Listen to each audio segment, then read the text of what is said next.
So this week I'd like to settle an ongoing discussion that comes and goes within the retro gaming community, and I've noticed it continued to be discussed and argued about over the last 15 years or so.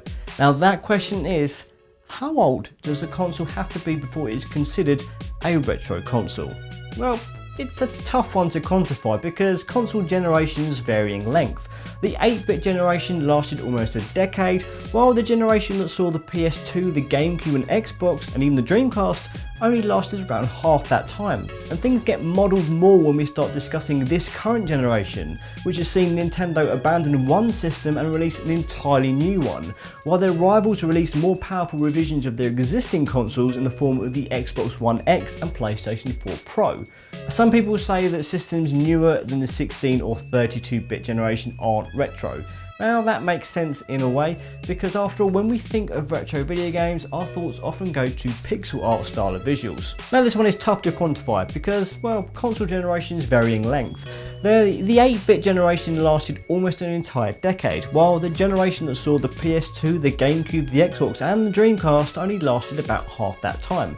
And then things get muddled more when we start thinking about this current generation, which has seen Nintendo abandon one system and release an entirely different one, while their rivals release more powerful revisions of their existing consoles in the form of the Xbox One X and the PlayStation 4 Pro. Now some people say that the systems newer than the 16 or 32-bit generation aren't retro. Now that sort of makes sense in a way, but after all, when we think of retro video games, our thoughts sort of go to the pixel art style of visuals. Now others say a console has to be older than so many years to be considered retro, but that logic is sort of broken somewhat when you consider the varying lifespans of console generations as mentioned earlier. So what do I think about this topic? Well, for me personally, I define a retro console as one belonging to 2 generations ago, or rather the generation before the last one. Now by my own logic, that would make the PlayStation 2, the GameCube, the Xbox and the Dreamcast all retro consoles, and that's a description I think fits quite nicely. But what do you think? Do you agree with me, or is there another method you'd use to define a retro console? Please do let me know in the comments and let's get a discussion going and sort this out once and for all. If you are new to Hoof Gaming, I hope you enjoyed yourself right here, and do not forget to give that subscribe button a good old slap.